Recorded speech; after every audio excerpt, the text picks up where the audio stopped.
Now, speaking more personally, I wanted to understand in depth how isolation and silos relates to that particular problem of inequality I've described, the false claim of meritocracy.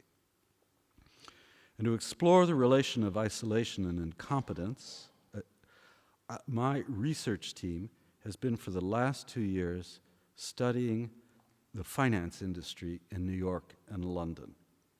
We've conducted interviews focused on how well executives understand and communicate with back office technicians, particularly with the programmers creating and deploying the complex algorithms that generate financial instruments like credit default swaps. We started this, I don't need to explain to you that many of these executives didn't know what they were doing, or do I? We wanted to understand that in depth.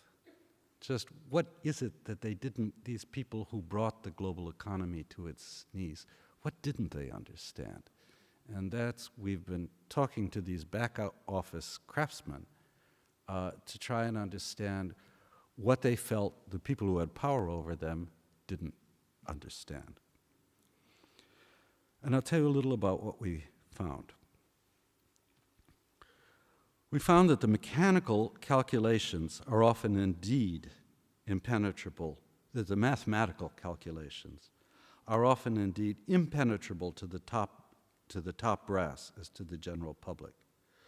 Within an investment bank, the executive eye tends to glaze over in discussions of technicalities.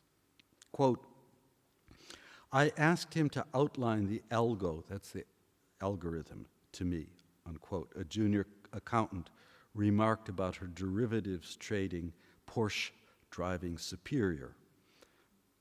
And he couldn't. He took it on faith, unquote. One consequence of this reversal of competence is that the content of operation is neglected. Quote, and I'm quoting to you from this ethnographic work we've just finished. Quote, most kids have computer skills in their genes, noted one member of an IT support team. But just up to a point. When you try to show them how to generate the numbers they see on screen, they get impatient. They just want the results and leave off where these results came from to the mainframe. The back office in financial capitalism rightly views its labors as a craft. In banks and investment houses, the line accountants and firm auditors do much more than mechanically register trading results. Organizing numbers for institutional use it's quite a complicated skill. The craftsman's ethos is both to want and to do good work. The sociologist Matthew Gill has found that a status pecking order exists among British accountants based on this craft ethos. The most admired accountants he studied were those concerned with the soundness of numbers. Good work of this sort is context dependent. Quote, you need to learn your organization, a Wall Street accountant remarked to me. You need to find out who to call when an entry looks funny for the explanation. They don't teach that in business school, unquote. An IT manager for the defunct Lehman Brothers said, anybody can buy technology off the shelf. Which shelf it goes on means understanding your user, and that takes time. In technically skilled labor, trust in other people is founded on respect for their competence. The people have faith in them because people who have this technical craft seem to know what they're talking about. The back offices in Wall Street have harbored little respect, however, for the technical skills of executives in the front offices. In the wake of the big bust of 2008, the suffering public has learned how little many of the players in the finance industry understood what they were doing. The back office even during the boom which preceded it, regarded many of their superiors as incompetent. For instance, many acted on the perceptions of executive incompetence in terms of their own investing. This was stunning to me.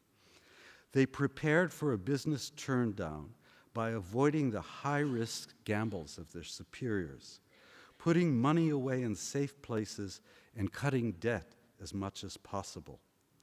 The vocabulary used by our prudent subjects to describe these products, high-flying products of finance, would warm the heart of any Marxist. Fairy gold, crap certificates, junk bonds, and I emphasize the junk. All these were used to describe the financial products sold by the front offices. This is a rude vocabulary of financial craftsmen contrasting their own understanding and labors to the activities of people higher up. Now, there's a logical statistical frame for this view. An extensive study done by the Chartered Management Institute of Great Britain found that exactly half of its respondents, exactly half, believe they could do a better job than their current manager. And this number does more than chart an employee's self-esteem, since 47 of these craftsmen, technical craftsmen, report that they've left a job due to poor management, and 49% indicated that they would, quote, be prepared to take a pay cut in order to work with a better manager. This is the reality of craft in people's lives. It's depressing working for somebody who is either uninterested or doesn't get it. And in the long time, you want out of that situation. For the sociologist, this is the neat problem of inequality in a nutshell. The people on top make more money and have more power than those below, yet often less craft technical competence. In terms of Burckhart's paradox, the technical capabilities of the financial firms have outstripped their effective use. I should stress here that the measure of inequality is organizational distance. The back office craftsmen fault not so much the managers immediately above them as the people at the top of the organization, executives and boards of directors dwelling in gilded silos. Excuse my poetry there. Cooperation breaks down because there is no shared understanding, let alone a shared interest in why the numbers work. Now, our research group, of course, wanted to know what kinds of communication took the place of serious exchange. We found that executives often tried to duck the matter of not understanding what they were doing by resorting to superficial chit-chat, lots of sports talk, for instance, in place of learning from others. But evasive superficiality of this sort only bred more mistrust. Of an executive in an investment bank, one back office crafter of algorithms said that, quote, he's perfectly nice, a good guy, he knows a lot about football, but he, who was the head of the bank's gold trading, never asked me my opinion about anything. Perhaps he was afraid of being shown up or that I'd trade on my own account. Insouciance, masking incompetence, eventually begins to breed personalized angst. The executive is, after all, calling the shots. Friendly or not, he tells you what to buy or sell. In time, you come to distrust him, but still, you're obliged to obey him. Now, you may say, why should Wall Street's executives care so long as they're getting rich? Within many financial organizations, however, this lack of mutuality is toxic. First of all, it dissolves authority. The back office doubts that those above have any genuine capacity to lead. Secondly, it piles up resentment and anger, often hidden in the boss's presence, but breaking out as soon as he or she leaves the room.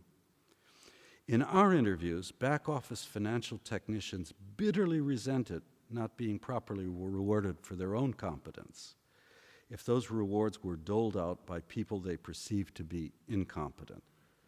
And thirdly, this kind of inequality disposes back office technicians to retreat into their own silos, getting on with their own work, feeling it's useless to reach out to those above. I interviewed this wonderful woman who I'm sure will be the next leader of the Green Party in America, who said to me, I really understood that there was a need for socialism when, this was in 2009, the crisis was terrible. She said, my boss, who makes approximately 25 times what I make, one day said to me, why didn't you tell me? At that point, she got quite radicalized. I have hopes for her. Now, all these factors diminish loyalty to the firm. And during the recent financial bust, low loyalty and diminished cooperation mattered practically as firms struggled to go the extra mile in order to survive. Finance capitalism during the meltdown of 2008 is an obvious case of powerful people bewildered by or indifferent to their own technical tools. This is, however, a more general condition in technologically driven societies. This is the large argument I want to make to you. What's happening technologically driven societies is this inverse relationship between hierarchy and competence. It certainly applies to the labor realm I know best, that of advanced manufacturing in the making of physical things. An enormous gap is opened in Britain, France, parts of Italy, and America between hands-on knowledge occurring on the shop floor and hands-off power of superiors above. Skilled laborers possessing hands-on knowledge cooperate more and differently than they do with superiors without that intimate understanding of labor.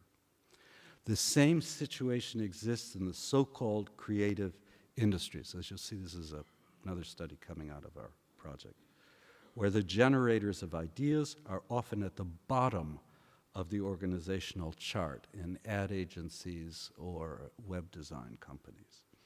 Their ideas becoming ever less creative as these pass up the hierarchical ladder.